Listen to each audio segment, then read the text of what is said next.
Good morning, guys. Welcome to the New York studio, where we are chatting today with another DNC chair candidate and my good friend and fellow debater, Joe, aka Goodlawgic.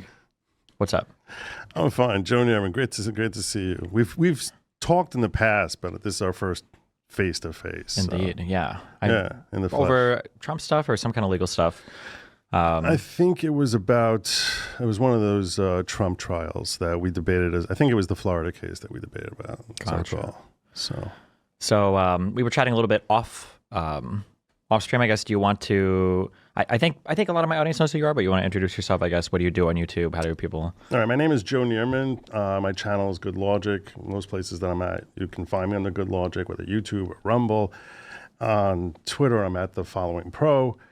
And I'm a New York litigator. I've been practicing for 25 years. I try to limit my practice as much as possible as I become a podcaster where I talk about law and politics, and I try to present it in a framework where I'll do an analysis that's going to go beneath the surface, but at the same time, I recognize that part of what we are doing is entertainment, so I'm going to make sure to keep away from being as dry as possible. So that's basically what I've been doing.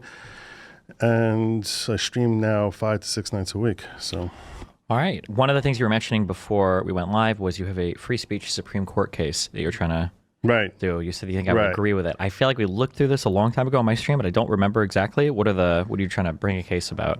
Well, right now the sustainability of the case is actually a little bit in jeopardy, which is unfortunate. Everyone knows you remember how Judge Merchan he gagged Trump the same way Chutkan had and basically imposed a gag, saying that he can't talk about anyone aside from the district attorney and the judge himself, can't talk about their families, can't talk about witnesses, can't talk about anything like that.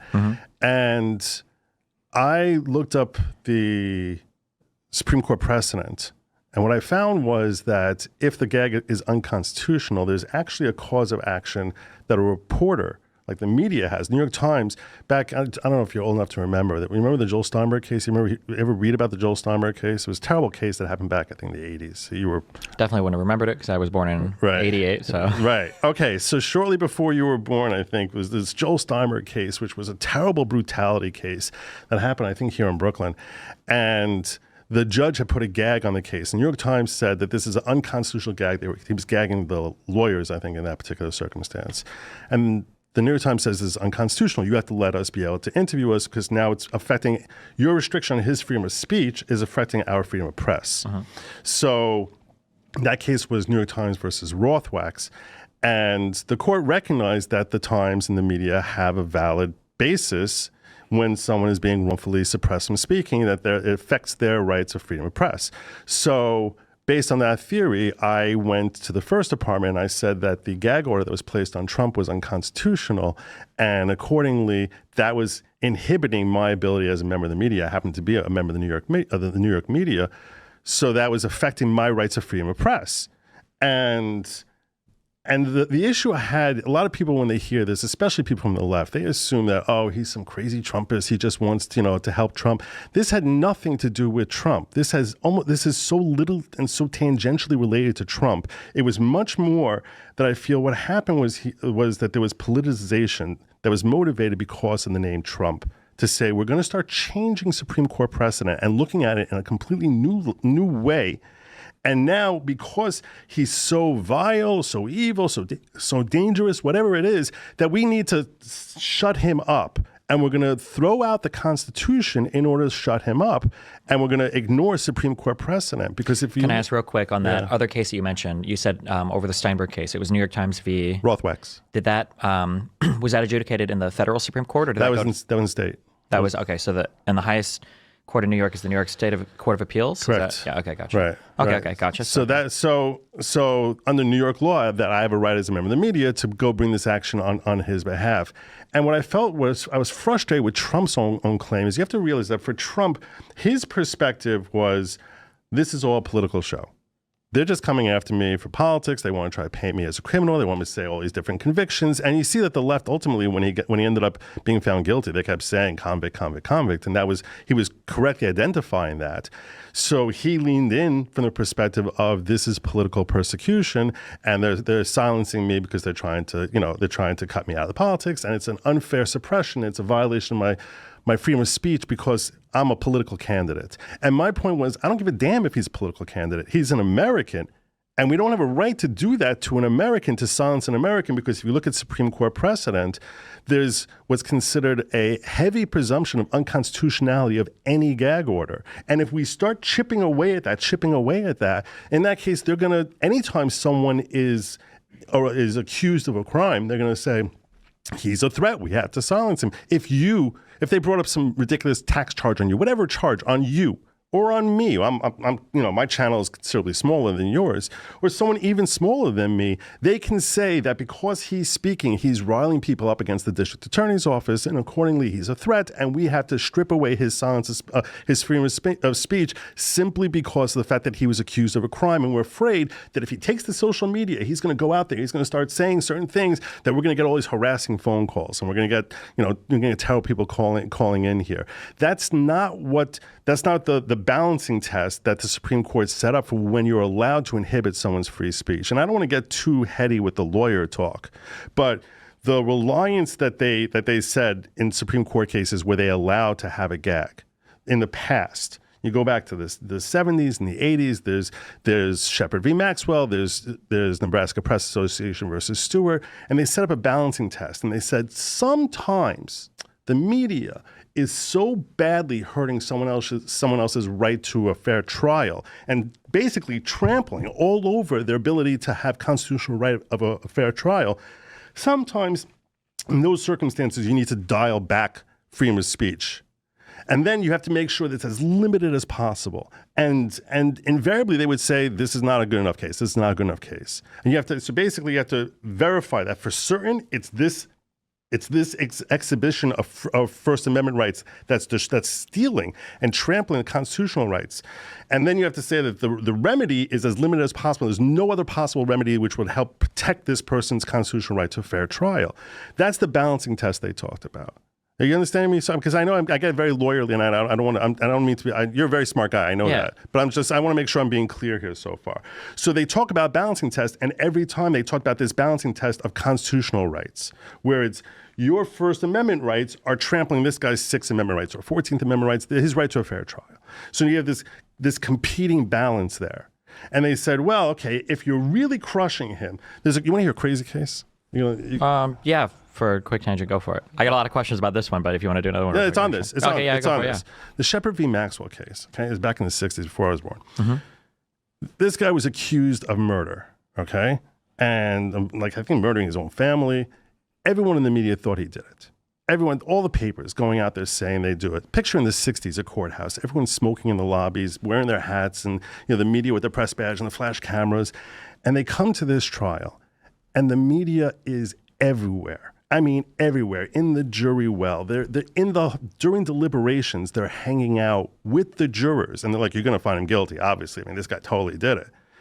So he ends up being convicted, and he says, I never had a fair trial here because the media was, just destroying me. And what the Supreme Court said in Shepard v. Maxwell is sometimes when the media and their expression of their First Amendment right of free press is being manifested so egregiously, so aggressively that it's destroying this guy's chance of having a fair trial, the court has to intercede and stop them from doing that. Otherwise, there's no fair trial. So that's when we'll say we're going to open the door. In general, if you're going to gag someone, we consider that a violation. We consider that something that has a heavy presumption of being unconstitutional. But look, you have to have a balancing test here between these constitutional rights. So, and then there was another case, Nebraska Press Association versus Stewart. There was a handful of cases the Supreme Court handled, which every time they talked about this balance between these this balancing test. What the court did in D.C. with the Chutkan case, and the same thing they did here with Merchan, is they looked at a completely different balancing test. They say the state has a right to a fair trial. Or sometimes they phrase it as the court has a right, which those are two different entities that they seem to glom together a little bit. And because the court is not getting a fair trial, That is now we get to see about suppressing his free speech. The Supreme Court has never allowed that. They've never endorsed that. They've never taken that position. That's in complete conflict with what the Sixth Circuit says. The Ninth Circuit doesn't agree that the court has a right to a fair trial. They don't agree with that at all. And they say, look, the defendant, what are we worrying about? We're worrying about defendant. It's free speech versus the defendant's rights. Here, all the rights were on the same side. You had Trump's right to free speech and his right to a fair trial. They're both on one side of it. And then you have this court interest in fair administration of justice and having fair trials. The Supreme Court never endorsed actually creating a balancing test there. And I don't think we ever should, because I think that our freedom of speech is the most precious thing that we have.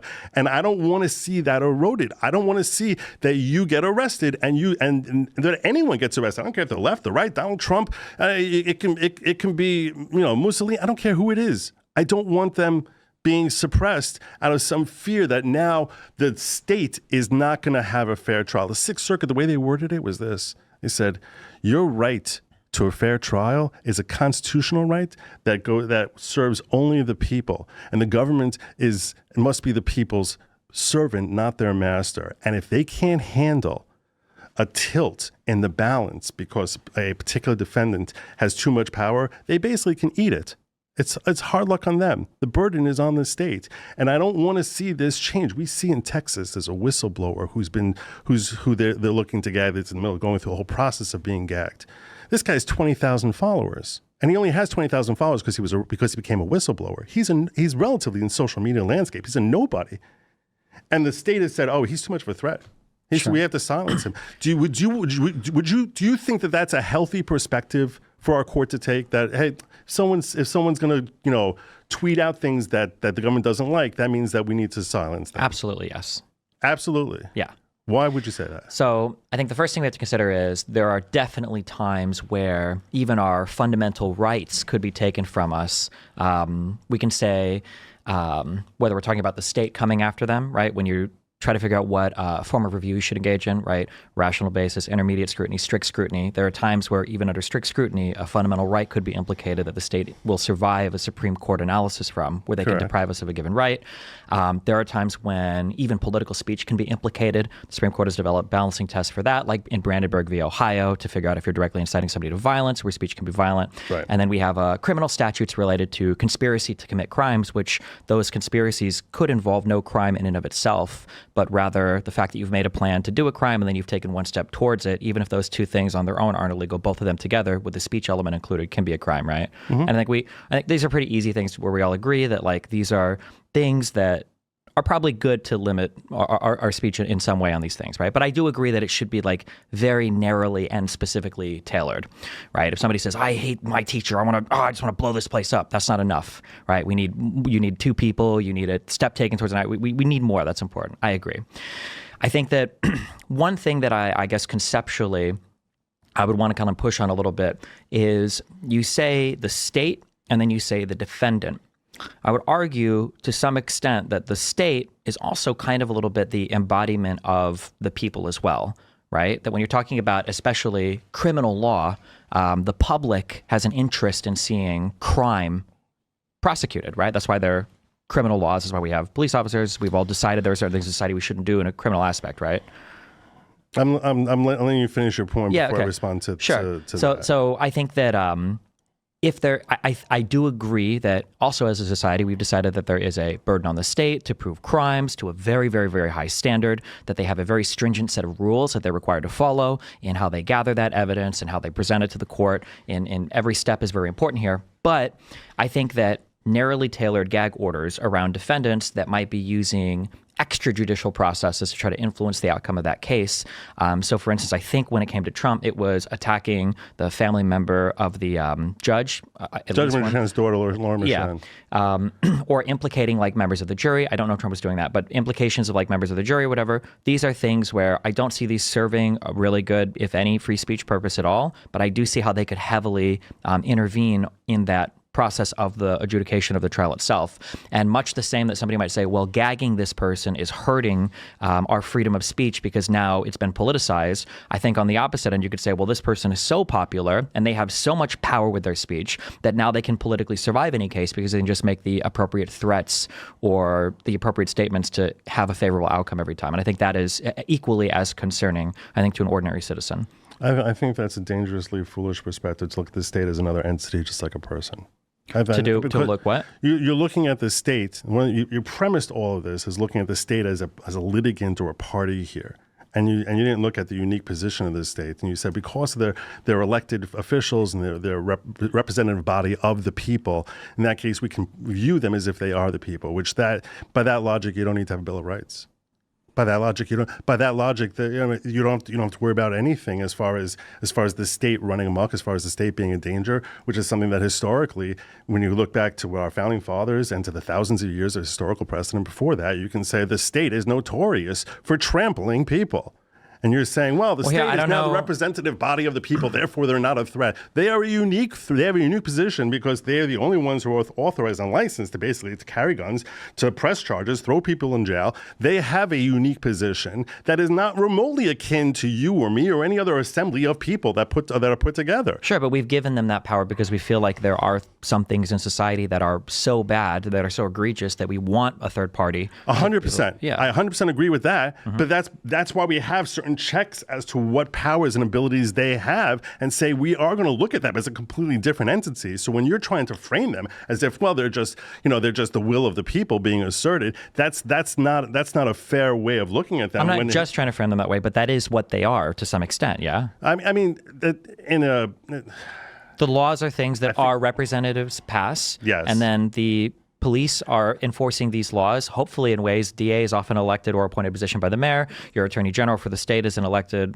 position, I think, generally, or might be appointed sometimes by the governor. But these are people that they're representative of the people. Yeah. I'm not disputing the fact that they're representative of the people. So the people have vested their power in the courts and the executive. That doesn't mean that they don't. Once they take that position, that they don't move into a completely different sphere than you or me. I mean, I think you recognize that. Yeah, of course. They're entrusted with an awesome ability, and they should have restrictions on those abilities. And they have to have certain checks on them. Mm-hmm. And part of those checks is that, and part of the things as far as making it tougher for them, that the Supreme Court has always recognized is that you can't to look at them as if they're the same as the people. I mean, I understand that they pass a law because they're elected officials, but to say that they're the same as the people. I've never said they're the same as the people. Okay, so I'm not sure why you would bring that element into the entire equation. Because I think that your framing is just viewing the state as a wholly antagonistic party that just comes down to harass ordinary citizens with their petty laws. I think that's the concern. That's why we have a constitution. That might be the concern. My concern right now as a citizen, and I think my concern is far more valid because now there's a convicted felon who's going to be the president. My concern is that I want criminal law enforced in the United States. I think all of us share that concern on criminal law. It's why the state can literally take your rights away from you, and we all agree that that's a good thing and an okay thing. Yeah, I definitely, obviously, I agree. I agree with having a justice system. But the idea is that the justice system has to be something that they're held to the toughest standard possible because we are giving them the unique capacity to imprison people. I don't think is that a necessary evil? Is that a necessary? I wouldn't even call it evil. Is that a necessary element toward maintaining justice in our society? 100%. Obviously, I'm simply saying that I think that you're getting so bogged down because you fall in line with the perspective that he is some sort of unique evil. I'm not even talking about Donald Trump right now, and I'm not falling in line with anything. I don't think that the goal is to make it the toughest possible. I think the goal is to make it the fairest possible. And why do we have beyond a reasonable doubt? Why is it such a high standard, you think? To make it as fair as possible, to make sure that people aren't being... Because when we talk about a conviction in criminal court, we're depriving people of rights that are guaranteed to you under the Constitution. Negative freedoms, these are very, very big things, right? Mm-hmm. So beyond a reasonable doubt is a standard that is so high, is a burden that's so high. But I mean, it could be... Including your freedom of speech. Sure, but it could be... But we're taking away your freedom of speech before you're even convicted. You're just charged, and we're going to take away your freedom of speech. It could be beyond a reasonable doubt. It could be 0.01%. It could be 0.001%. We could say that we could say that the judge has to walk to court with ankle weights on, or that you could make it more burdensome if you want it. But the goal isn't just make it burdensome for the sake of being burdensome. There's an idea of fairness.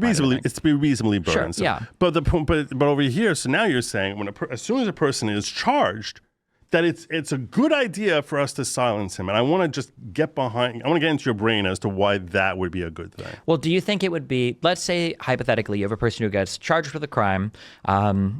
They do their first day in court. Afterwards, they come outside and they talk to the press, and they say, I saw the jurors here, and I would just say, if I was on the jury here and I voted to convict me, I would expect, some of my followers to show up and, teach these people a lesson or whatever. Do you think that would be like an okay statement to make? I mean, I would need a lot more context over here. But I'm over there, and to the extent you're saying he's making a threat, okay, so there if someone's making a direct threat, so you're right, there are laws that prohibit that. Vague enough that it wouldn't survive a Brandenburg test. It's not like an incitement to riot or and I agree with you, that probably would not survive a Brandenburg test. Yeah. So then, but you're saying the idea is that he's trying to level some sort of veiled threat at the jury that if you convict me, folks are going to come after you. Yeah. I mean, I don't like that kind of speech at all. I'm not asking if you like it or not. I'm saying, do you think that this contributes to a good environment for justice? Do I think that contributes to a good environment for justice? I think that finding ways to prescribe that is so difficult in a way that actually is fair and humane to society itself. I don't think gagging somebody so that they can't talk about members of the court or members of the jury. You said he shouldn't be able to talk about members of the judge's family, even if the judge's family is potentially politically motivated to come after him. But the judge's members of the family are not the judge. No, okay, fine. But if you feel like he should recuse himself, there's a process in court to ask for a recusal. That's which he basically decides: do I want to recuse myself or not? And there's a lot of attorneys, even on the left, couldn't believe that he didn't recuse himself. I don't agree that a lot of people on the left can't believe that he couldn't recuse himself. Because if you're within 6 degrees, they're considered within 6 degrees. If you're considered within 6 degrees of potential taint, a judge is supposed to remove himself. He was within 1 degree. His daughter. I don't know where that came from, but I would bet my whole life that is not real. I'm within 6 degrees of Hitler. You're probably within 6 degrees of Hitler. There's no shot that there was any rule. It's not 6 degrees. It's not 6 degrees the way you play 6 degrees with Kevin Bacon. There's different classifications as to like someone being a cousin versus someone being a sibling. Versus that's when they talk about degrees. It doesn't mean like he was in this movie with that guy, was in the movie with that guy, was in the movie with that guy. It means that there's quantifications as far as how many degrees of closeness someone has to someone else, and that was the 6 degrees that I was referencing there. But then his daughter is the closest possible degree, and she's literally what with the head of the campaign of the PR machine for the DNC.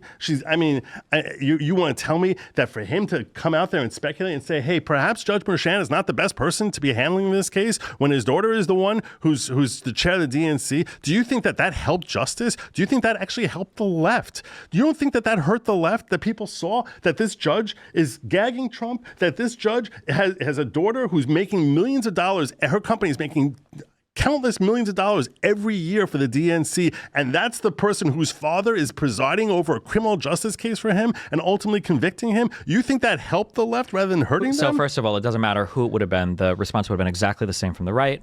The second point would be if you go through the process and you're not happy with the process of what came out in court and you do your appeal or whatever, then is it left up to the defendant to decide whether or not they need to publicly excoriate their judge because they feel like their judge was too tainted?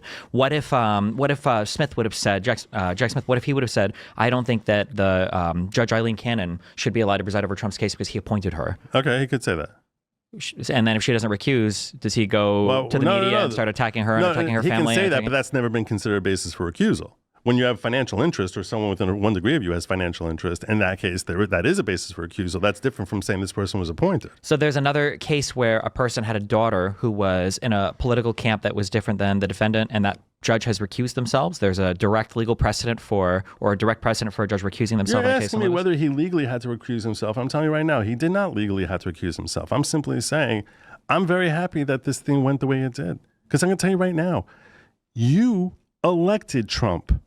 Well, I didn't, but... No, you, Destiny, you and all the other leftist political opponents, you and MSNBC and all of you who pushed to persecute Trump, there is no way he would be sitting in the White House come January 20th, if not for the likes of you and me. I feel like it's a joint effort. We've been working towards getting him elected. Donald Trump could have raped a child on camera and people like you would still vote for him. Yes, so there's absolutely... Yeah, it doesn't matter. It doesn't matter. It doesn't really matter what the process actually looked like. At the end of the day, you're going to support him no matter what. No, it doesn't that's matter. not true. It absolutely is true. 2 years, I can tell tell you something. 2 years ago, I wasn't even sure I was going to vote for him. I don't care about any of the. Did you vote for him in 2020? I did. And in 2016? Yes. You were always voting for him then. You're lying right now. No. What I'm saying is this. I wouldn't have supported him in the primary.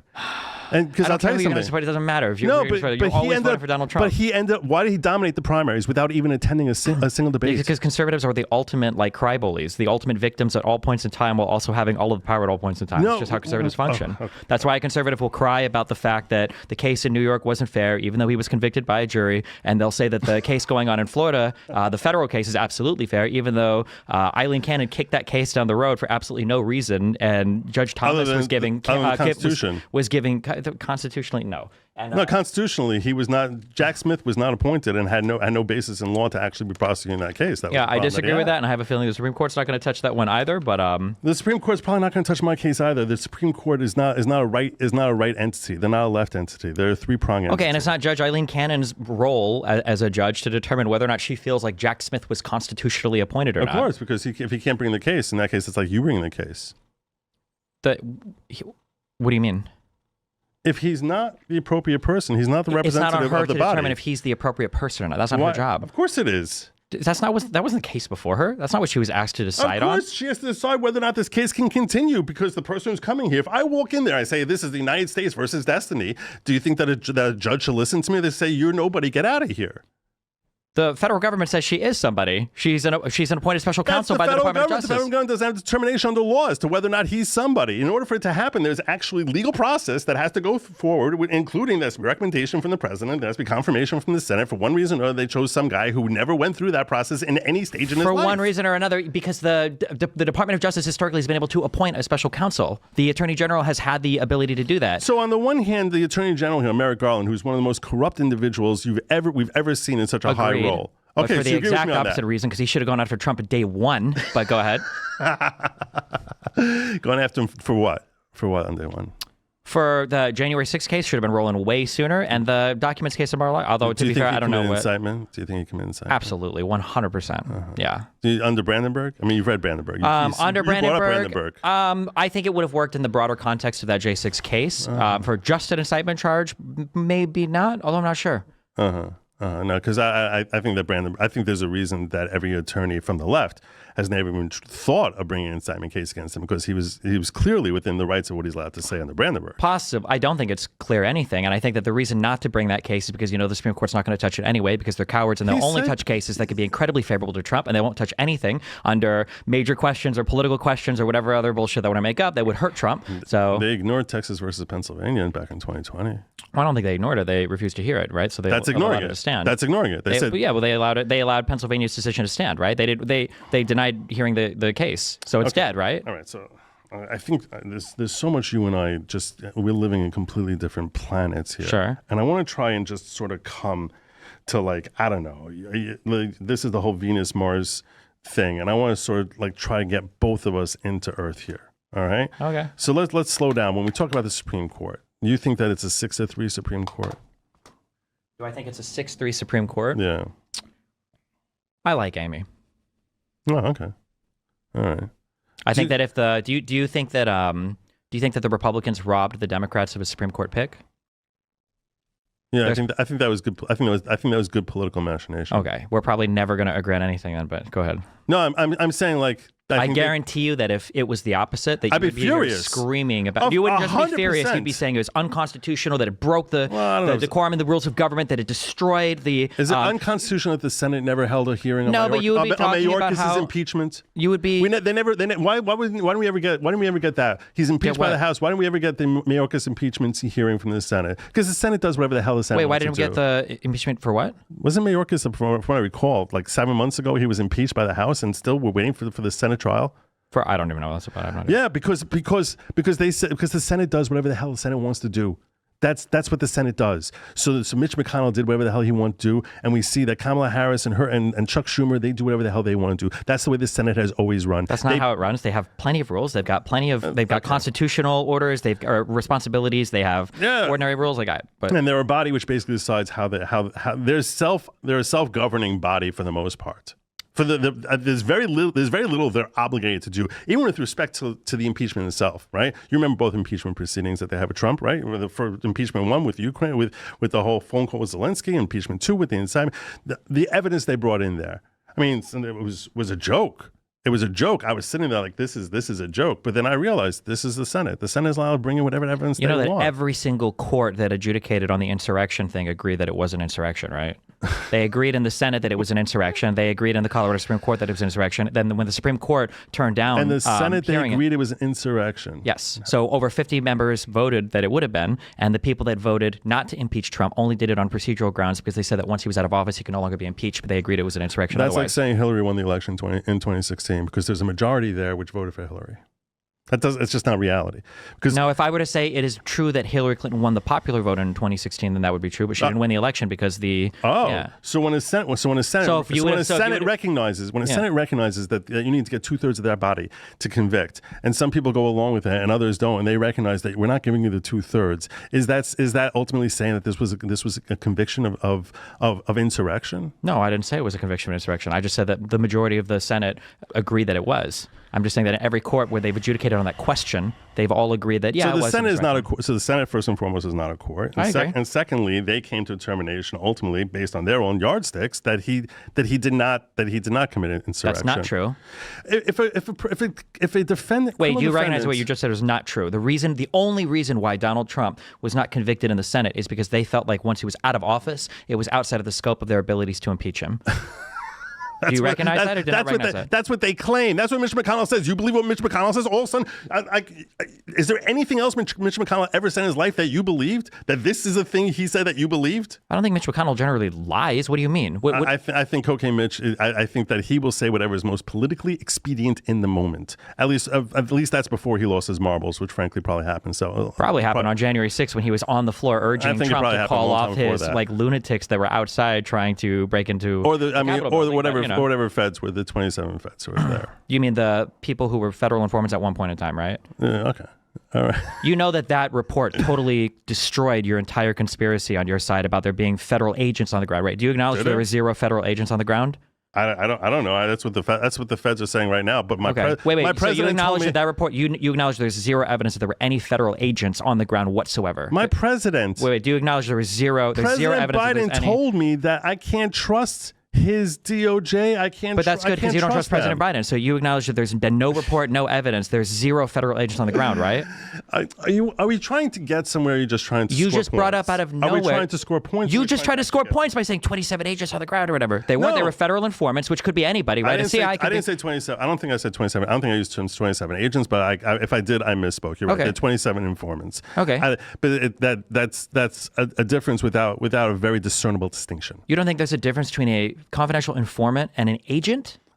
As far as the impact that they're having? Yes. On what basis? Are you? If I were to get caught with weed right now, if I walk outside and I got caught with weed and the FBI officer catches me and he's like, listen, I need you to tell me blah, blah, blah. And I inform and I tell her whatever. And then a year later, I'm at a protest. Do you think that I'm the same person at that protest as an undercover FBI agent?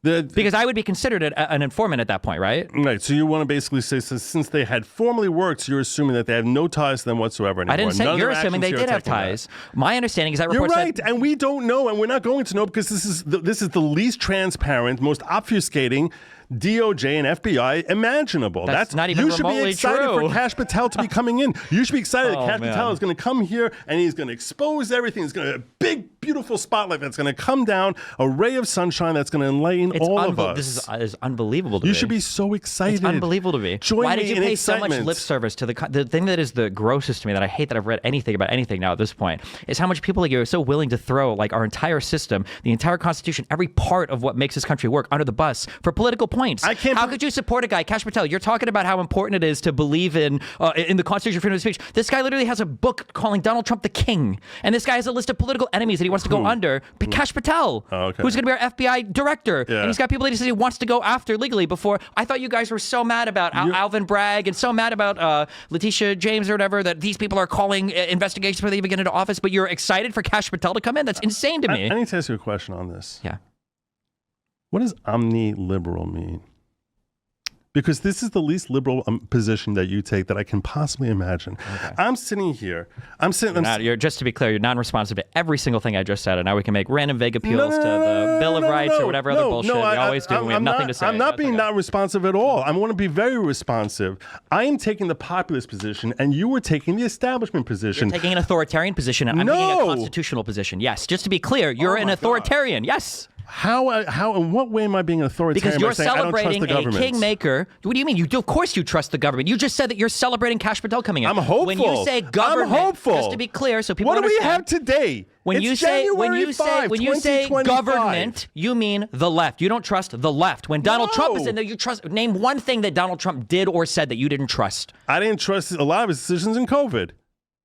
Okay, so the COVID stuff is the one thing. So you didn't like the vaccine. Anything non-COVID related? I don't know. I mean, it's been 5 years since it's been 4 years since he's been in there. He was president for 4 years. He didn't do a single thing that you disagree with. Say a single thing you disagree with. You can't think of it. Some of the things he said, I thought it was very awkward the way he phrased some of the stuff. I didn't like the phrasing there on some of the things. Look, can you give any positions of his that you disagree with?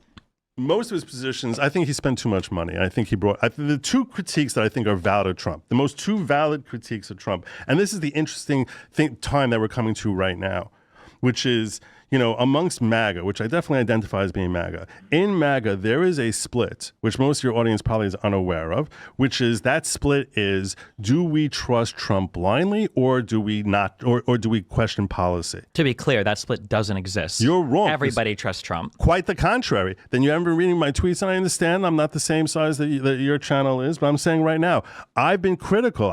I think that when he's saying I don't want to have a debt ceiling, I was like, this guy spent more money than anyone. He's the one person who really needs a debt ceiling, and I disagree with him on that. With respect to some of his appointments, I think that there's all sorts of issues, and I had issues with Mike Johnson. I don't think Mike Johnson is someone I think that he's an establishmentarian. I think he's the perfect guy for you if you're pro establishment. And I think that, and I can recognize that there's shrewdness in saying that, look, it would have been way too big a hassle to try and find a different replacement who would gain enough support amongst the GOP in order to become Speaker of the House. But I think that as far as politically, the stances of Mike Johnson are so anti-populist, so anti-MAGA, that I think that he's distasteful. How did you feel about the tax cuts? I mean, the tax cuts, I know the left loves saying they were tax cuts for the rich. I'm not asking about if they're I'm just saying, because this is the thing. We'll say like, oh, well, I don't like his rampant spending. Did you support the tax bill? Of course I did. That was amazing. So it doesn't mean anything. It's meaningless. It's a meaningless criticism. I don't like the spending. It's just like a vague random. You're going back to 2017. And what I'd say is at that point, he was trying to jack up a stagnant economy, which had been stagnant since 2008. That's not true at all. 100% true. That, to be clear, that's by no metric and no measure is that even remotely true. What are you talking about? By what measure? Did we have a growth year of 3% under Obama? A growth year of 3%? I don't know for an entire year, but I know that from 2013 onwards, the economy. You had a good month here and there. You think just a good month? I'm saying what I'm saying is we were growing at a rate of, I think I'm talking top of my head and trying to think back now 12 years. So my recollection is that it was basically like it was somewhere between 1% and 2% a year at best. Sure, rebounding from a catastrophe. Which rebounding should be better. Rebounding, that's the thing. Here's the thing. What happened? All the growth that we saw from Biden after COVID. After COVID, it's like all of a sudden this surge in employment, surge in economy, surge in everything coming back. Why? Because everything had been shut down, and now there's growth back. So you would think that it should have been rebounding even stronger under Obama, and yet it didn't. No one was happy. You keep thinking that everything was like really glory days. The reason Trump was elected the first time and the second time was purely because the left created this person they claim is a monster. You all created him. Okay, so then for Donald Trump, you keep saying this like it's such a stupid point. You understand that you guys created Obama and you guys created Biden by the same logic too, right? No. How was Obama created? Oh my God. How was Obama created? How was Obama created by the right? I mean, things like the Middle Eastern wars probably didn't help from Bush, right? Things like No Child Left Behind, things like the war on drugs. No Child Left Behind is what created Obama. Why did you just pick out one thing of three different things I just said? I don't know. I'm saying that I'm just things that created Obama. I'm saying that all of these things. I don't think a lot of people were very happy with Bush's presidency. I think that our Bush opinions. Was terrible. I think that our opinions. Bush was terrible. He was terrible. What are we disagreeing on? We're not disagreeing on that. Bush was a disaster. Awful. I hate Bush. You're never going to get me. So what is it? So you're never going to hear me I know praise now Bush. because you guys all have to. It's part of the new marching orders. It's You have not to hate part every of the new old. It is. marching order. It is. I understand. And I'm going to tell you I'm just saying that. How then could you not say if everybody hated Bush? How did that not create Obama? What are you buying? Are you saying that like the Democrats literally created Trump? That like Obama in a test tube like bred Trump out of a lab? Or are we having a real conversation here? I can't tell. I'm not sure.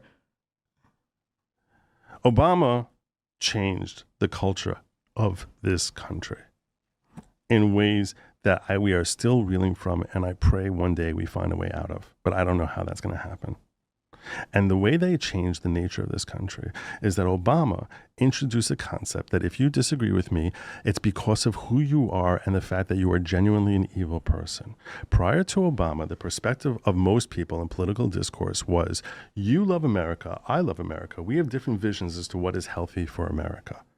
I think that statement alone could qualify you for like antipsychotic medication. You have never listened to any political commentary in your life if you think that prior to Obama, people like Rush Limbaugh, people weren't demonizing the Clintons, weren't talking about how evil the socialists, the commies were, the Democrats were. This was mainstream Republican political discourse across every single talk radio station, across all of Fox News. The idea that Obama created might be one of the most delusional things I've ever heard in my entire life. Go ahead. You cut me off rather than actually hearing my point. Okay. My point is not as far as like talking about the political leaders. I'm saying talking about their supporters. I'm saying talking about there being tens of millions of racists in this country.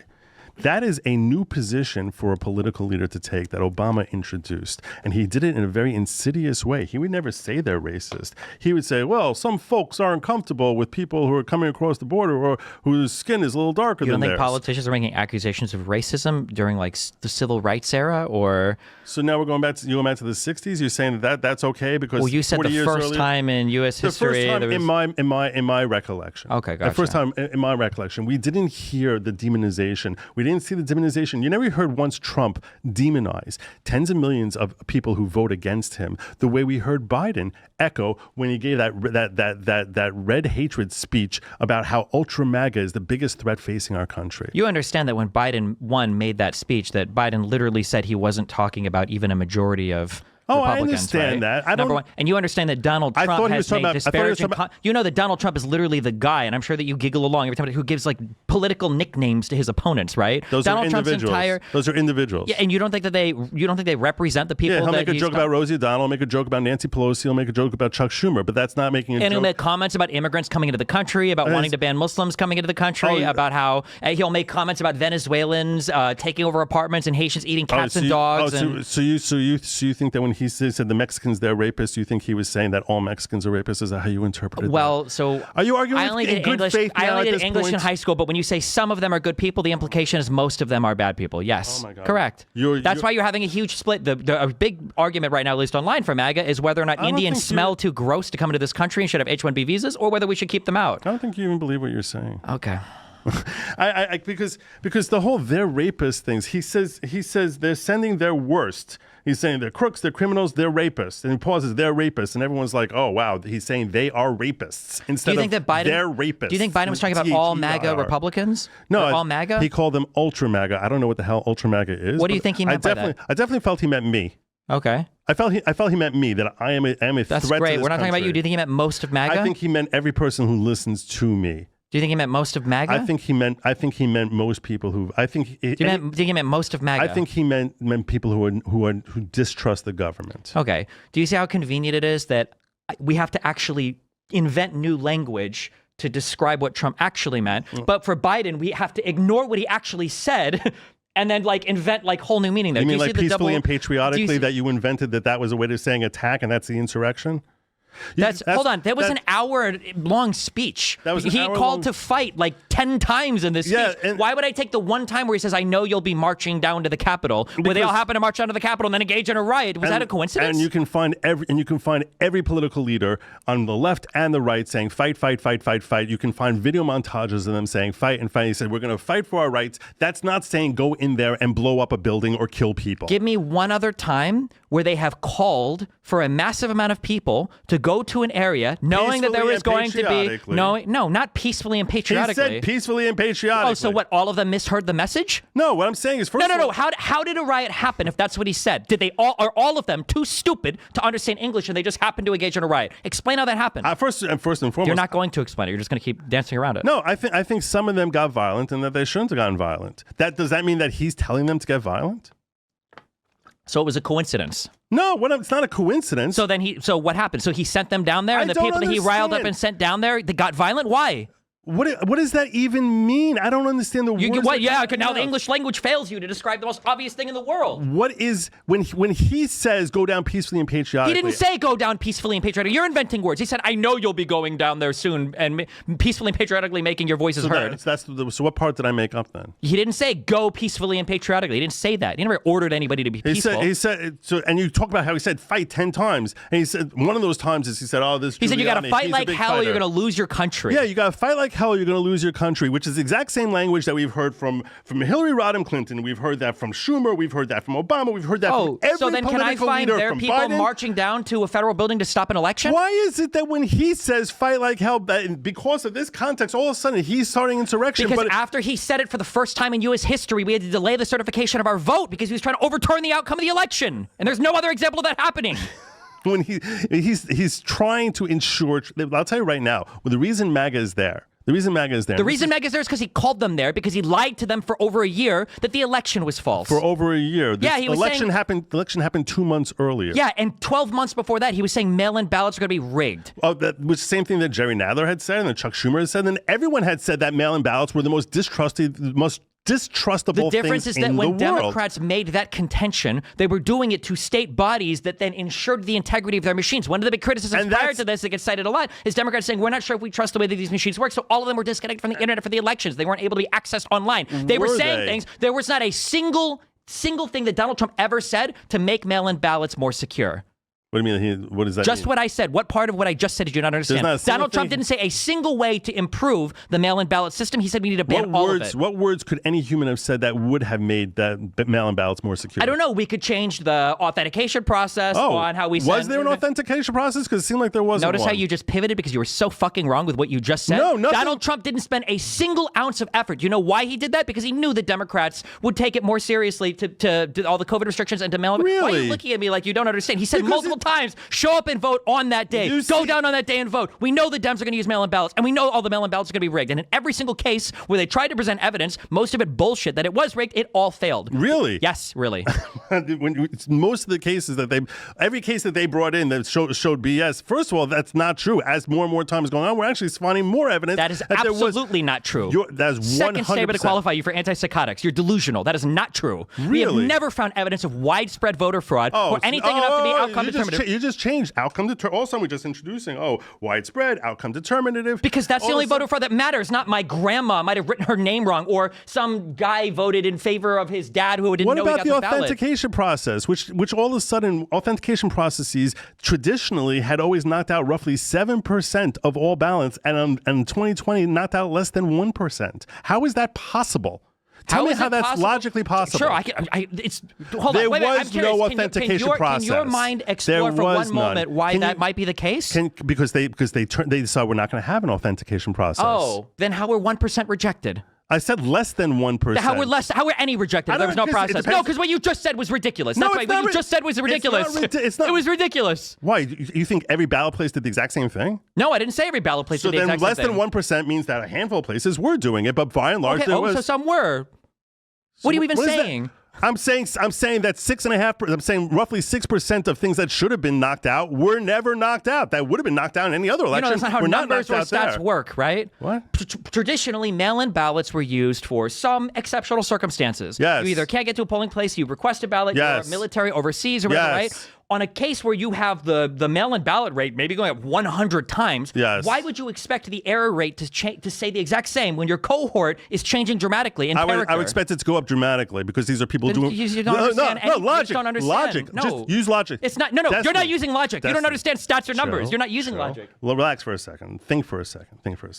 The people who vote every time in mail-in ballots, they're more accustomed to the process. They're less likely to make an error in the process. When you have millions and millions of first-time persons using it, does it not make sense that there would be a higher error rate rather than a lower error rate? No. Okay. You don't even know if the people who use mail-in ballots use them all the time. Okay. I don't do the military, but my understanding is, isn't the average military contract like 5 years? Isn't that like an average military contract? In that case, they probably only do one mail-in ballot. So it wouldn't surprise me. You're assuming that military is the only form of people actually doing. My guess is it's probably the large. Somebody can Google it. That's be my guess is that that's probably the largest cohort of people that do the mail-in ballots. Probably military people. Okay. Do you acknowledge that Donald Trump was trying to direct his DOJ to lie to states about investigations? Do you think that's? I wasn't there. What are you referencing? When Donald Trump was telling his Department of Justice that I need you guys to send letters out to 7 different states saying that we found a lot of evidence of voter fraud. So I think he got frantic down the stretch there. I think a lot of things he frantic. Did, I think a lot of things he did there are things he should not have done. So then, would you agree that they were? Would you agree that they were authoritarian in nature? I wouldn't call that authoritarian. No, I wouldn't call it authoritarian. Okay, so when the it's authoritarian if there's punishment. If there's punishment if you fail to abide by it. What punishment came to anyone who failed to abide by something that he had? Authoritarianism is only when punishment. Well, if I tell you right now, go outside and go to your bank and give me $1,000, and you say go F yourself, in that case, that no one would say I'm being authoritarian. What if you tell me? What if you tell me if I don't do it, you're going to fire me and then find someone else who will? Okay, fine. And what came first? I don't know how we know that actually happened. Wait, because there's testimony from like 20 different people. Is this what we're going with the J6 hearing? Is that where we're I'm going not going with the J6 hearing. I'm going from testimony from Steve Engel. I'm going from testimony from Rosen, from testimony from Donahue, from testimony from Hirschman, from testimony from Giuliani, Sidney Powell. What do you mean? Which people do you want to talk about? I don't know which statements. Oh, you don't trust any of those people. I didn't say that. You just threw words in my mouth. You literally just took a sentence and threw. What I said is I literally don't know about that because I never was looking at that. You're throwing at me this data point, which you're basically saying these are things he said. What do you think it means that you don't know? You don't. What I'm saying is I was not following that element. You don't care about the fact that the president of the United States tried. You had all these things to say to Merrick Garland, but you don't care that the president of the United States trying to order his DOJ to lie to states for the outcome of an election. I wasn't there for that. When did this come out? It was part of the whole J6 committee. The J6. Oh, that's what it is. See, yeah, I didn't follow the J6 committee. Okay, because you don't give a fuck about the integrity of the government of the election. So when you say Merrick Garland is corrupt, your words are hollow and meaningless. They don't mean anything. What I'm saying is I didn't follow anything on the J6 committee because that started. It was because it was attacking committee. Daddy Trump. It was He's your cult leader, committee, and you feel bad and weird when they're attacking Daddy cult leader. You think this is being clever when I established early on here that there's a lot of things he says and does that I disagree with, including things he did and I've between debated November. Hassan and other people that use this weird tactic. I didn't agree with it. I'm not asking if you agree with it, if you like it. I don't know why you're even giving me an opinion. I'm asking how you feel about it in terms of authoritarianism or legality. This is the jump that you did. This is you're not following you're basically trying to jump from one thing to another, desperately trying to like make score points, and I'm actually trying to have a conversation with you. Okay, here, let me be very clear about my line of again. No, you're saying I'm jumping. I'm not just because I'm bringing up something you don't have an answer to doesn't mean I'm jumping. You're just falling behind. So let me explain very clearly. No. I'm not falling behind. You're changing the landscape as to what it is that we're talking about. I start talking to you about an issue with respect to that, and I admit to you that I don't think he did everything properly and with respect to between November and yes, we call that equivocation. That's not equivocation. That's equivocating. You call that authoritarian. When I say he's doing something authoritarian that is breaking the law, probably should be great. And you say he did some things that were kind of that's called equivocation. No, I'm not equivocating. I'm saying the issues that you're bringing up, I don't even know anything about them. Why don't I know about them? Because I didn't watch January 6th. Then you use that as a basis to try and attack me and saying I didn't watch January 6th instead of asking me, why didn't you watch J6? You come to what you have to do to try to win a point is you want to try and say, oh, you didn't watch January 6th because it was attacking Daddy Trump. You see, you're trying to characterize and label me and put me in a box. I am jumping. You're right, because I understand you're going to say I didn't watch J6 because that committee was put together in an illegal manner because Pelosi didn't include people from the Republican Party in a proper way to put together a committee. I know all the dumb talking points. You're again. Tell me what I'm wrong about. Tell me. Okay, then tell me why it was illegal. Go ahead. Okay, tell me where you're going to go. Tell me where you're going to go. What I'm saying is there's no cross-examination There's no evidence coming forward. There's no opportunity by the other side to examine any of the evidence that's being presented, which is what you would have in any standard type of normal proceeding, which is going to be antagonistic to a particular individual. It's not a court case. There is no cross-examination in a court case. So in that case, you're saying it's proven that you're saying you're using their conclusions as if they prove a point for you. So don't tell me that's not a court case. Hold on. Just because something is not proven beyond a reasonable doubt in a criminal court, it's not proven at all. I understand. At all. No, there's zero proof. That's what I mean. It's zero proof. So it's either in criminal court or nothing. No, it's not criminal court or nothing. What I'm saying is there's at least a chance for the other side to examine the claims that are being presented as to whether there's any legitimacy. And you know what their examination sounded like? It sounded like this. 2 words. It was I plead the fifth, and the second was I need absolute criminal immunity for everything I did as president. That was their examination of the other side. You can lean your head down all you want. I don't even know what you're because you're again. Now you're trying to find some sort of way of legitimizing the J6 thing. Even though, do you disagree with me that there should be a right to examine the evidence? There was. Pelosi gave an opportunity for 5 conservative members to join that committee, and they said no. 5 that she would choose. No, that's not true. She didn't let Jim Jordan on there. She denied 2 of the 5 picks. Why? 3 would have been allowed because they were directly implicated by that investigation. Oh, were they? Yes, they were. How could she know that before there's a committee to actually conduct the investigation? Because you guys are so fucking shameless. You did it all out in the open and in public. Because people like Jim Jordan are literally publicly trying to circumvent our electoral process. It's not hard to figure it out. Jim Jordan was publicly circumventing our process. Yes, when they were saying things like, we will join you in Congress to resist the certification of the vote, and we will join you in trying to make sure that this election isn't certified by Pence via the ECA or whatever. Yes. You mean like what happened in 2016, right? Really? Yeah. I'm sorry. Who objected? Who objected? Who objected? Nobody did. Nobody did. They talked about it, but you have to pair your objections with one person in the Senate and one person in the House, and there was no formal objection process, which never happened. So that comparison was bullshit. Thank you. Why is that BS? Because there was no paired senator or representative to actually put forth a formal objection to the certification of that vote. It didn't happen. Okay. So your point as far as that there wasn't an effort for them to try and step in the way of it? Or there wasn't an effort coordinated by the sitting president to circumvent the outcome of the election like there was with this one. When you're saying an effort to circumvent, I'm sorry, I missed the word. As in to break procedure with the Electoral Count Act, or to get enough people to object to certification that they could delay it indefinitely. He definitely was trying to. So that they could delay it indefinitely, kick it down the road, and remain president for another 4 years. What he was looking for is he was looking to get that electoral count under 270 so that they could turn over to kind of a constitutional convention, turn over to the states, and have each of the states vote based one vote per state. That was the plan. Which would have been stealing. That was one of the plans. That would have been stealing the election.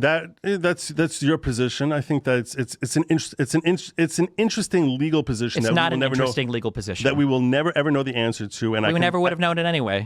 We never will, because there was a new law that went into effect. Because apparently the Democrats were afraid that Mike Pence actually had the authority. That's strange, because Mike Pence didn't feel that way, and neither did Trump or anybody else. Nobody felt like he had the authority to do that. Really? Apparently Eastman thought he had the authority. No, to he do didn't. That. That's why he said. That's why when somebody references the Constitution when they're talking about a law, what they're telling you is they want to break the law because they think it's unconstitutional. Which is what I don't know where these confusing looks come from. Because when you say, I don't even understand that phrase. Because if I say you have a First Amendment right to spout idiocy, that doesn't mean that I'm referencing the Constitution, and I'm not saying that you can break the law. That's why I don't understand. If you're referencing a law and saying, I think that this law is unconstitutional because you've got a constitutional right to do this, you're breaking the law. The wording in the documents in both memos was, this is where we're going to break ways from the ECA, which was the law that dictated how the election worked. ECA doesn't dictate law. This is a mistake that you're making. ECA was a law. The ECA was a law. ECA establishes policy. That's not law. There's a very there's a very significant distinction between policy and law. And I think this is where you're getting a little bit confused, respectfully, because it doesn't make sense to just sort of read in here. I'll ask you right now, if in fact Mike Pence did not have the authority to do that, why would the Congress... This is not a real argument. Why would Congress... Congress can pass laws for any number of reasons. So why would they pass a law? Argument. So you knew what my argument was. So you're telling me... I already know what your argument was. Yes, so it's the same defunct argument, because the counter that I have is so much stronger. You're saying, why did they pass a law to clarify language for something that might have been hazy or whatever? Then my question would be, if the language was so hazy, then why did Eastman and everybody else feel like they had to break ways with the ECA in order to do something? Because it had never happened before. No, because they wanted to break the law. They wanted to part ways. Well, hold on. I'm sorry. Your argument is even self-defeating. You said that they changed the language of the ECA. Why would that matter? It's just a policy. That's it wasn't not the law. ECA. No, they codified. There was a law they tried passing. They actually did pass. Wasn't the update they made to the Electoral Count Act? They passed a law after 2021. Amending the Electoral Count Act. which is the same Right. thing that Eastman wanted to Which- break ways with. But I thought that was just a policy, so why would they even need to change it? Well, it's actually an interesting question. It's not an interesting question. It was What? obvious what was going on. They were What do you trying to mean? break the law to entrench Trump as president for another 4 years against the actual vote. I apologize. You're good. I apologize for that. You having fun? No. If anybody on the Democratic side tried to do this, you would be out in arms. I would express to them the law the same way I'm expressing to you now. No, you're not. It's such an unbelievably hyper-partisan take. It's insane to me. It's not even remotely hyper-partisan. I'll tell you right now, I came in here telling you about Goodlawgic versus Mershon, which is a lawsuit I brought in my own name, trying to stand up for the rights of the criminally accused to come out there and speak without being silenced by an oppressive government. You came out there saying that government's never oppressive, which I never said that in my entire life. I'd love to see if under a Trump administration you're not going to worry about the Trump government being oppressive. You know, for the last 4 years you've been enjoying the Biden administration and you think it hasn't been oppressive. And I'll tell you right now, if you weren't sitting in that camp, it's been very, very oppressive. It has been. People have been canceled. Judge Terry Dowdy referred to it as the worst abuse of First Amendment rights in American history. In what regards? With respect to when he examined the Twitter files in the case that was brought by Missouri versus. Hold on, excuse me. The Twitter files. Who did that happen under? That's not. That was the Trump administration. How the fuck is Biden getting blamed for that? He wasn't even in office. This brings us because it continued through 2021. It happened in 2021. It related specifically to speech. It's unbelievable. It related to, what are you talking about? How you the guys Twitter again, files. this is what I'm talking about. When you catch yourself as a victim and also, but while Twitter simultaneously being in control of everything at the same time. The Twitter files were silencing people about COVID treatments. The Twitter files. A lot of this happened in Trump's administration. And yet Terry Dowdy referred to it as the Biden administration is the worst abuse of First Amendment rights. I'm sorry, does he control the flow of time? Is this Dr. Strange? It's not Dr. Strange. It's that the Biden administration COVID lockdown and the majority of the Jen Psaki is the one who came out there and said, we're working with Facebook to make sure that we're going to keep people silenced and we're going to shut people up if they basically implying anything contrary to what our establishment message is. That's Jen Psaki. You want to somehow say, well, this is under Trump. This is the Twitter files under Trump. It's Jen Psaki talking about how they're coordinating with Facebook. Who's Jen Psaki? Jen Psaki was the press secretary for Biden. When was the most oppressive, restrictive stuff done on YouTube and Facebook? I don't know. It was during COVID, under Trump. What did I just say? I don't care what Republicans or whatever are saying now, post hoc or whatever, to make anything. That's not post hoc. I'm telling you a finding from the court that this is the worst abuse of First Amendment rights in American history. Finding from the court. Okay, hold on. I'm sorry. Give me more clarification on what you're talking about. Missouri v. Biden. It was a case that was brought brought down in New Orleans. They were saying that, and they were looking to get a stay and stop the CDC and Biden. And at the time, I think it was KJP was at that time the press secretary. Stop them from interceding and shutting down various right-wing figures. Hold on. The press secretary interceded in a court case and shut the court case down in a state court case? Was it a federal case? I'm not. Help me understand. Go ahead.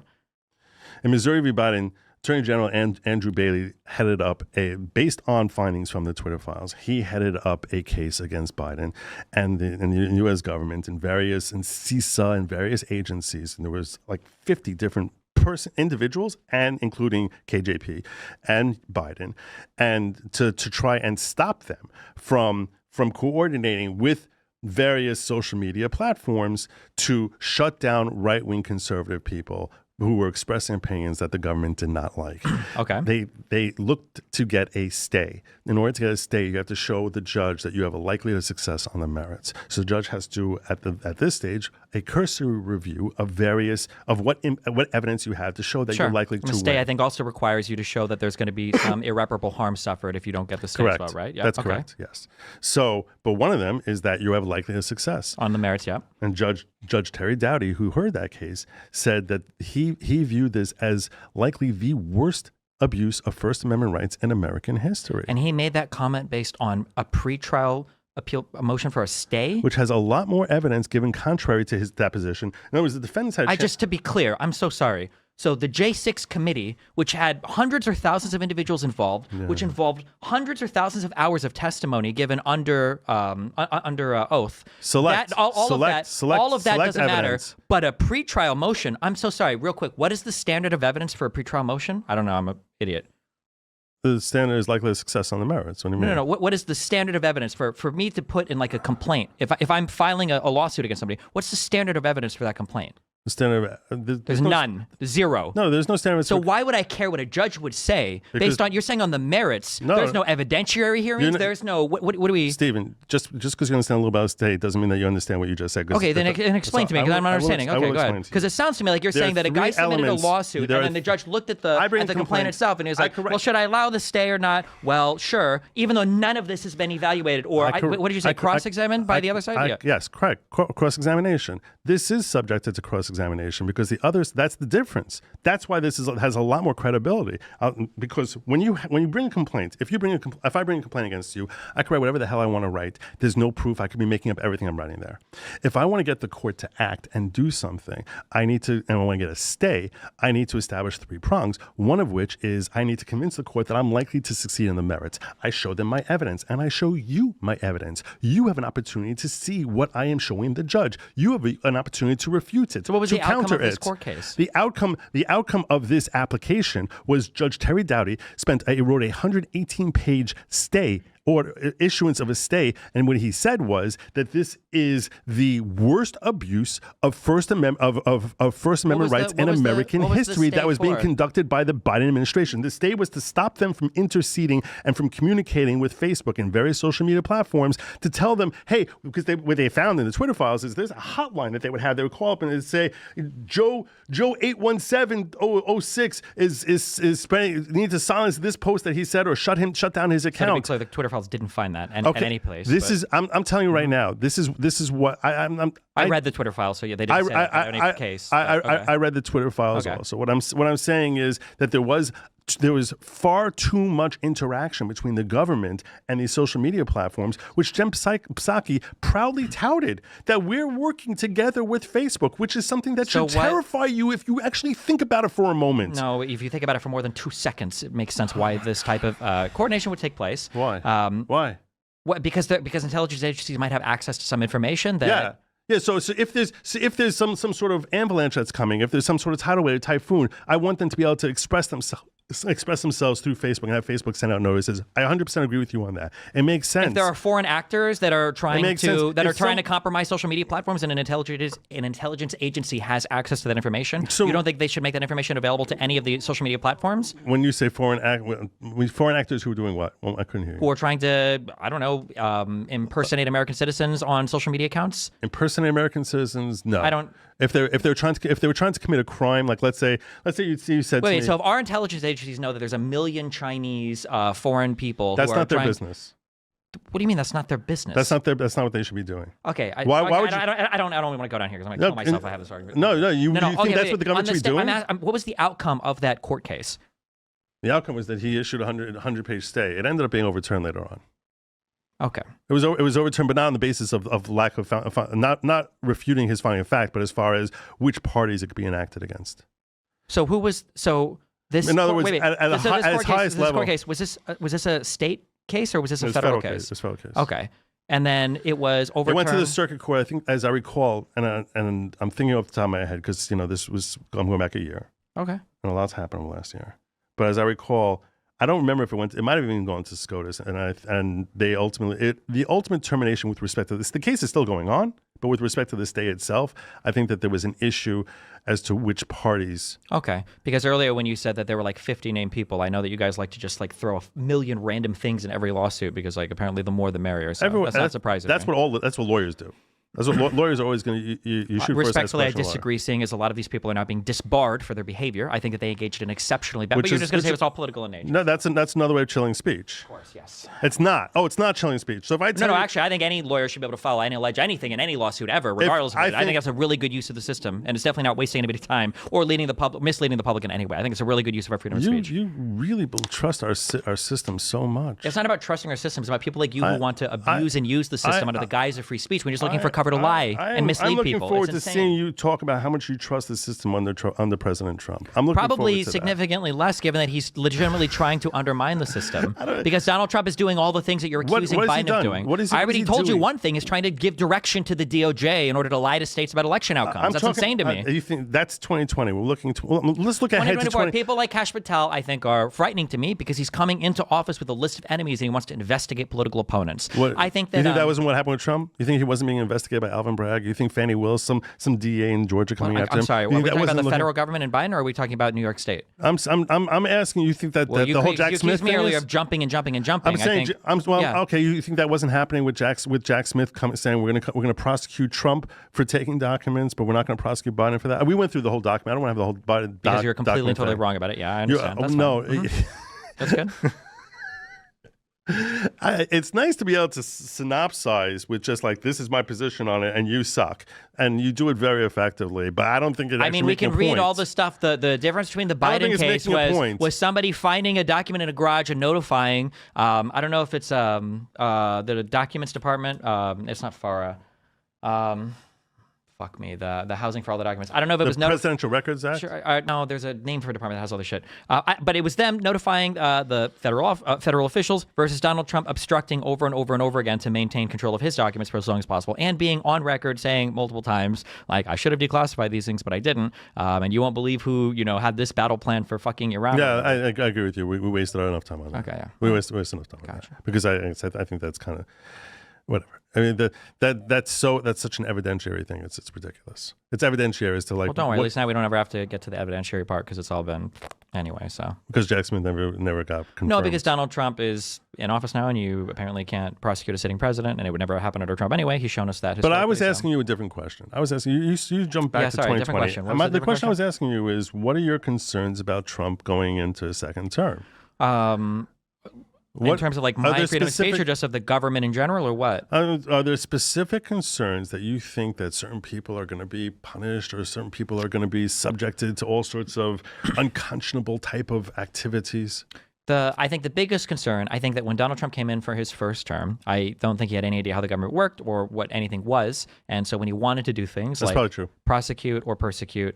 If he does it, enemies, if it's against someone you don't like, it's persecute. If it's against someone you like, then it's prosecute. And I think we have that on both sides. Do we need to, are we having like a time thing? He did a thing. I don't know what that means. Hold on. Wait. You just described your position, not mine. My worry is that when somebody like Donald Trump comes in, and now he knows he needs a sycophantic attorney general, because even Barr wasn't willing to go as far as Trump was. He knows that he needs Barr is terrible. That's hilarious. He knows that he needs somebody more sycophantic in the DOJ. He knows he needs somebody more sycophantic in the FBI. That Donald Trump might realize he literally can just say, "Hey, let's investigate these guys. Hey, let's go after these guys." They already did it with Hunter Biden, which all turned out. Even the foundation for that. Who went after Hunter Biden? What do you? Trump? Biden's DOJ did.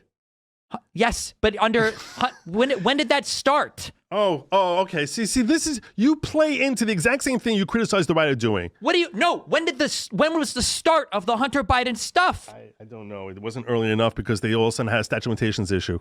It was when Giuliani and Trump were calling Zelensky, asking for them to announce investigations publicly. That was under Donald Trump. Hold on, just to be clear, because you're trying to make it sound like No, you are doing it. You are. The DOJ started nothing. Number two, there was no case filed against Hunter under the Trump administration. Because they didn't have a way to start a case because it was all bullshit. That's why he got impeached the first time. Yes, and also the Twitter files and everything was investigating behavior that started under Donald Trump. Yes, this going into the next administration is not the same question that we're asking in terms of like where things started. Who prosecuted Hunter Biden? Those cases eventually ended up under Biden's DOJ. Oh, okay. So it wasn't Trump that prosecuted Hunter. It was Biden. All of that investigatory stuff started under Trump. Did his DOJ go after him? That they were investigating. But did they file charges against him? No, because they weren't able to find anything because it was all bullshit. So who found it? Biden's DOJ found it? Biden's DOJ did eventually find it, yes. But then why are you saying it's BS if Biden's DOJ found it? I'm saying that the beginning of that investigation all started on BS. And unfortunately, Biden isn't willing to play the same way the Republicans are. When Republicans are being investigated, you know why that didn't happen? That's when Donald Trump says, "Oh, Comey, I'm firing him." Biden allows his DOJ to investigate him. I don't know if he should do the same thing. I think he should act like Republicans and just fire everybody that's involved in any bad stuff against him. Because you're very happy that investigation happened. You're very happy that we got the Durham report. You're very happy that we got the Durham report under Biden. Do I ever but that under to Trump, you? Do I ever do? Have I done that to you once? You sit here saying what I'm happy about, and you make assumptions about what my position is without even bothering. Why bring me in here? You could just put a cardboard cutout here of me and just say, this is what Joe thinks about things, and I'm going to share with you, and I'm going to tell you how stupid that is, as opposed to actually asking me how I feel about it. I didn't care about Hunter Biden. I think Hunter Biden is a stupid waste of time. I think Joe Biden is corrupt as hell, but I didn't care at all about Hunter Biden. But you sit here assuming that I'm very happy about it. I'm simply pointing out that the actual investigation of Hunter Biden happened under Biden's DOJ, not under Trump's DOJ. You're sitting here saying he's going to be so persecutive, and yet for one reason or another, he never persecuted Hunter Biden. That happened, and the only reason that happened, what do you think this argument is proving?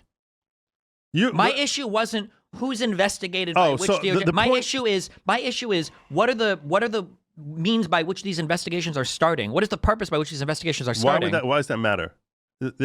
How many investigations are starting? Why does it matter how an investigation is started? What I'm saying if it starts because a political opponent is making a phone call to another country, and then another person comes in to inform to the FBI who's lying about it, and that guy who lied about it is now admitted to the FBI that he told every single lie about Hunter Biden and Burisma, and now, however, a decade later, we still don't have any information about Hunter Biden and Burisma. That's a big issue, I think. I would say that's a big issue. We have no information. Now we're going into the whole... That there's anything improper that happened between Hunter and Burisma? Correct. You think that was all above board? What are the charges again? You think it was all above board? What are the charges again? You think it was all above board? What are the charges again? You think it was all above? Yeah, exactly. You see, this. You need to let your person on the other side sitting there actually respond to a question that you're asking. You're asking, what were the charges again? I'm going to ask you this. Why would the charges not relate to foreign influence peddling? Why would they not? Because there was none. How do you, but I'm saying, how do you know that there was no foreign influence peddling? Well, okay, technically, I can't say there was none. What I would say is they investigated and they found none. Would be the technical. So you think what happened with respect to why do you think that a shrewd, corrupt, oligarchical Ukrainian company stupidly just gave millions of dollars to Hunter? Is that what you think? Are we out of time? We are running out of time. We're out of time. We're having too much time. Too much fun. Too much fun. Too much. Listen, I'd love to have this conversation with you again. Sort of dial down. Like actually, because I'll tell you this. One thing I think if you think about it, you'll recognize is that if it's your guy who's coming after my guy, it's persecutive. And if it's my guy coming after your guy, it's prosecutive. What do you think is one unfair standard I've ever held in my life? And then we can end there. Give me one unfair standard. What do you think right there. You think that Hunter Biden, the easiest one is the one we're just discussing. You think the prosecutions of Trump were completely fair, and the ones that went after Hunter Biden or anything else was completely unfair.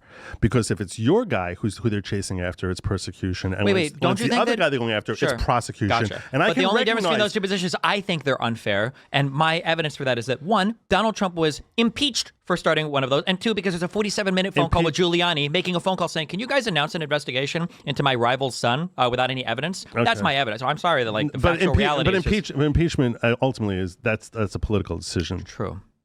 Is it not? It is.